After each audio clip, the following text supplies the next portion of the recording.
तो दोस्तों, इस रसगुल्ला 3.0 रेसिपी पर मैंने बहुत काम किया है और मैंने हर एलिमेंट पर काम किया है, हर एलिमेंट को सिंप्लीफाई किया है ताकि मैं आपके लिए परफेक्ट रसगुल्ले की रेसिपी बना सकूं, जिससे आप हर बार कंसिस्टेंट एक ही जैसे रसगुल्ले बना सकें और ये कभी भी आपके ना तो टाइट होंगे ना ही ये चाशनी में घुलेंगे। तो चले फिर इसकी रेसिपी हम शुरू करते हैं। तो ये देखिए दोस्तों, एक बार देखिए कितने अच्छे से इनके अंदर जारी पड़ी है और कितने अच्छे से इन्होंने चाशनी को एब्जॉर्ब किया है। तो बिना किसी देरी के बढ़ते हैं अपनी रसगुल्ला की रेसिपी की ओर। तो सबसे पहला सवाल था कि दूध कौन सा इस्तेमाल करें। तो दूध आप भैंस का, बफेलो का यूज़ कर सकते हैं, लेकिन दूध फ्रेश होना चाहिए, या गाय का इस्तेमाल कर सकते हो, दूध फ्रेश होना चाहिए। लेकिन अगर आपके पास दूध फ्रेश नहीं है तो आप किसी भी अच्छे ब्रांड का फुल फैट दूध यूज़ कर सकते हैं। लेकिन एक चीज़ का ध्यान रखें कि दूध उबालते हुए दूध के ऊपर मलाई जमनी नहीं चाहिए। हम हर कुछ देर बाद दूध को हिलाते रहेंगे ताकि दूध के ऊपर मलाई ना जमे। और दूध को जस्ट हमें उबाले तक लेकर के जाना है। जैसे ही दूध में उबाला आएगा हम गैस का फ्लेम इंस्टेंटली ऑफ कर देंगे और हम अपने दूध को किसी दूसरे बर्तन में साथ ही साथ ट्रांसफ़र कर लेंगे। और जैसे ही आप दूध को ट्रांसफ़र करेंगे दूध का टेम्परेचर एकदम से नीचे आ जाएगा। उसके बाद हम इसको तकरीबन 2 मिनट तक कंटिन्यूसली हिलाएंगे और 2 मिनट के बाद हम इसमें सिरके वाला पानी मिलाएंगे, जिसमें कि 1 हिस्सा सिरका है और 3 हिस्से पानी है।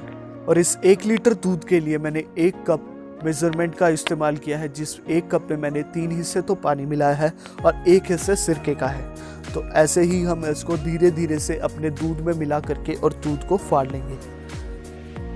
ये पूरा हमें दूध में मिला देना है और उसके बाद जो हमारा दूध है वो लगभग 5 मिनट में पूरा अलग हो जाएगा, सेपरेट हो जाएगा, जिसमें हमारा वे जो है वो नीचे आ जाएगा और जो छेना है वो वे के ऊपर तैरने लग जाएगा, बिल्कुल ऐसे। और उसके बाद हम इसको मलमल के कपड़े में ट्रांसफ़र कर देंगे और ट्रांसफ़र करने के बाद हम इसमें से निचोड़ करके इसको अच्छे से सारा पानी निकाल लेंगे। तो सबसे पहले तो हम इसको ऐसे राइट लेफ्ट घुमाते हुए इसमें से जो मोटा मोटा वे है वो निकाल देंगे और उसके बाद हम इसको एक पोटली टाइप बनाएंगे और फिर इसमें से सारा पानी धीरे धीरे से निचोड़ करके निकाल देंगे। इसमें लगभग 3 से 4 मिनट लगेंगे आपको अच्छे से निचोड़ करके सारा पानी निकालना है इसका। जब वे पूरी तरह से अलग हो जाएगा उसके बाद हम इस मलमल के कपड़े को खोल करके और पनीर को फैला देंगे और उसके बाद हम इसमें डाल रहे हैं अब ठंडा पानी।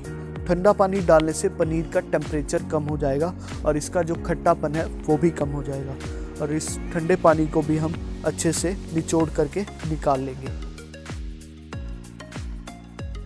फटाफट से इसको निचोड़ दीजिए सारे पानी को और निचोड़ करके अच्छे से हम सारे पानी को अलग कर लेंगे।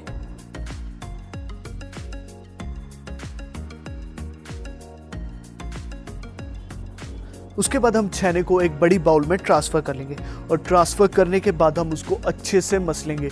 बहुत से लोगों की कंप्लेन आ रही थी कि उनके रसगुल्ले में क्रैक्स आ रहे हैं या उनके रसगुल्ले फट रहे हैं या फिर उनके रसगुल्ले जो हैं वो चाशनी में घुल जाते हैं। तो उसका एक बहुत बड़ा कारण ये हो सकता है कि आप छेने को अच्छे से मसल ना रहे हो। अगर आप छेने को अच्छे से मसलेंगे नहीं और उसमें दाने रह जाएंगे, फिर ऑब्वियस सी बात है कि आपका जो रसगुल्ला है वो स्मूथ नहीं बनेगा, उसमें क्रैक्स आएंगे और उन क्रैक्स की वजह से वो रसगुल्ला चाशनी में घुल जाता है। और भी कारण होते हैं रसगुल्ले के चाशनी में घुलने के, ये उनमें से एक कारण है। तो वो मैं आपको आगे वीडियो में बताऊंगा कि और क्या कारण होते हैं रसगुल्ले के चाशनी में ही घुल जाने के। तो उसके बाद हम इसको अच्छे से स्मूथ करके इसको हम आधे घंटे के लिए फ्रिज में ठंडा होने के लिए छोड़ देंगे। तो आधे घंटे के बाद हम अपने छेने को फ्रिज में से निकाल लेंगे और फिर हम उसमें बाकी बची हुई चीज़ें मिला देंगे, जैसे कि अरारोट, सूजी और बेकिंग पाउडर। तो सबसे पहले हम इसमें अरारोट मिलाएंगे 2 चम्मच। घर वाली चम्मच इस्तेमाल किए, मैं फिर बता रहा हूँ आपको, घर वाली 2 चम्मच हमने इसमें अरारोट मिलाया है। और उसी के साथ साथ हम इसमें 1.5 चम्मच से थोड़ा सा ज़्यादा सूजी मिलाएंगे और 1/4 चम्मच बेकिंग पाउडर मिलाएंगे। तो आप कहेंगे कि पिछली बार तो तुमने ज़्यादा इस्तेमाल किया था सेम दूध के लिए। पिछली बार मैंने भैंस का दूध लिया था, भैंस के दूध में से पनीर ज़्यादा निकलता है, छेना ज़्यादा निकलता है, और वहीं गाय के दूध में से जो पनीर है, जो छेना है, वो कम निकलता है।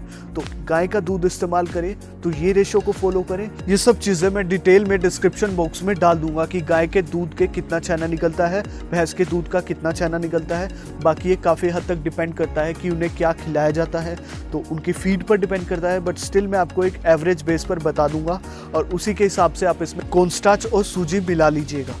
तो दोस्तों अब वापस आते हैं रेसिपी की तरफ। तो हमने इसको अच्छे से गूंद लिया है, जो भी कॉर्नस्टार्च, जो सूजी और बेकिंग पाउडर मिलाया था उसको हमने अच्छे से इसमें मिक्स कर लिया है। उसके बाद हम इसकी गोलियां कर लेंगे। तो दोस्तों गोलियां करने से पहले हम ये एक लंबी सी स्टिक बना रहे हैं। जैसा कि आप देख सकते हैं, ये लंबी सी 2 हिस्सों में हमने इसको बांट लिया है। और ये लंबी सी स्टिक बनाने के बाद इसको हम इक्वल पोर्शंस इसके काट रहे हैं। और इन इक्वल पोर्शंस को हम 2 एट अ टाइम लेकर के, यानी कि 2-2 लेकर के उनकी गोलियां बना लेंगे। और गोलियां बनाते टाइम इस बात का पूरा ध्यान रखें कि आप जो अपने रसगुल्ले की गोलियां बना रहे हैं उनको स्मूथ रखें। जितना आप स्मूथ कर सकते हैं उतना स्मूथ करें। जो आप मुझसे कंप्लेन कर रहे थे ना कि हमारे रसगुल्ले चाशनी में घुल जाते हैं या हमारे रसगुल्ले पे क्रैक्स आते हैं, उन सब का सबसे बड़ा रीज़न ये है। मैंने आपको बताया कि पनीर को अच्छे से मसलना है, यानी कि छैने को अच्छे से मसलना है। तो छैने को मसलने के बाद अगर आपने यहाँ पर इसको अच्छे से गोल नहीं किया, स्मूथ नहीं किया, सबसे पहले तो छैना स्मूथ होना चाहिए। छैना स्मूथ होने के बाद आपका जो ये रसगुल्ले हैं ये अच्छे से पूरे स्मूथली गोल होने चाहिए। अगर ये पूरे स्मूथली गोल नहीं, आपके रसगुल्ले में क्रैक्स पड़ने तय हैं। जी हाँ, इसको अच्छे से स्मूथ कर लीजिएगा, मैं बार बार कह रहा हूँ आपसे। उसके बाद ही हम इसको चाशनी में डालेंगे। तो यहाँ फटाफट से हम अपने जो रसगुल्ले हैं उनकी गोलियां बना लेते हैं। तो दोस्तों रसगुल्ले की गोलियां करने के बाद हम आते हैं इस रेसिपी की जो मेन जो न्यू पार्ट मैंने किया है। तो मैंने इसमें 2 तरह की चाशनी का इस्तेमाल किया है। जी हाँ, 2 डिफरेंट प्रोपोर्शन की चाशनी मैंने बनाई है। एक तो ये जो चाशनी है जिसमें हमें रसगुल्ले को नहीं पकाना है बल्कि ट्रांसफ़र करना है पक जाने के बाद। तो इसमें मैंने 1 हिस्सा चीनी का है और 1.25 हिस्सा पानी का है। ऑलमोस्ट 1/2 की रेशो है ये, मतलब 2 हिस्सा पानी हो गया और 1 हिस्सा चीनी। 2 से थोड़ा कम ही रखिएगा पानी। और इसकी हम चाशनी बना करके एक तरफ रख लेते हैं। तो अब हम बनाएंगे रसगुल्ले पकाने के लिए चाशनी, जिसमें हम डालेंगे 1 हिस्सा चीनी का और 1.25 हिस्सा पानी का। तो दोस्तों इस रेसिपी पर मैंने बहुत काम किया है, बहुत बार ट्राई किया है। इसमें से मैंने रेठे को हटा दिया है, चाशनी को साफ़ करने की प्रोसेस को भी हटा दिया है। साथ ही साथ हमने चाशनी को पतला कर दिया है और 2 डिफरेंट तरह की चाशनी बनाई है। तो जो जो ज़रूरी चीज़ें थी वो मैं आपको इस रेसिपी में बता दी हैं और आगे भी बताता रहूँगा। तो चाशनी को हम 1 उबाला दिलवाएंगे और उसके बाद हम इसमें अपने जो रसगुल्ले हैं वो ट्रांसफ़र कर देंगे फटाफट से। तो ट्रांसफ़र करने के बाद हम इसको छोड़ देंगे और भूल जाएंगे 10 मिनट के लिए।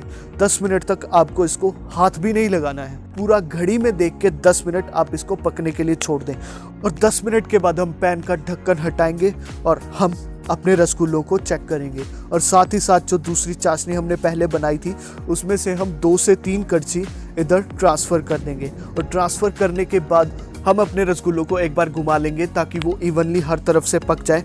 और उसके बाद हम फिर से इसको ढक करके पकने के लिए छोड़ देंगे पूरे 6 मिनट के लिए।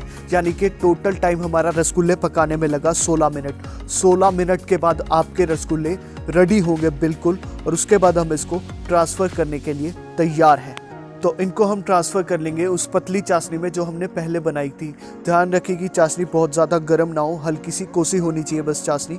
और अब मैं आपको डिफरेंस दिखाता हूँ कि जब हमने रसगुल्ले डाले थे तो वो कैसे थे और पकने के बाद वो कितने फूल गए हैं। डिफरेंस देखिए आप, ऑलमोस्ट 4 गुना हो गए हमारे रसगुल्ले। तो इनमें गांठ पड़ने का तो कोई चांस ही नहीं है। और 3 से 4 दिन के बाद भी ये रसगुल्ले इतने ही सॉफ्ट और टेस्टी रहेंगे। तो हम इसको फटाफट से ट्रांसफ़र कर लेते हैं पतली चाशनी में। और उसके बाद आप इसको नॉर्मली ठंडा होने के लिए छोड़ दीजिएगा। आप इसको फ्रिज में बिल्कुल भी मत रखिएगा, क्योंकि अगर आपने ये गरम गरम रसगुल्ले फ्रिज में रखे तो ये ज़रूर से टाइट हो जाएंगे। तो इनको कम से कम 4-5 घंटे या ओवरनाइट के लिए चाशनी में ही बाहर पड़े रहने दीजिएगा।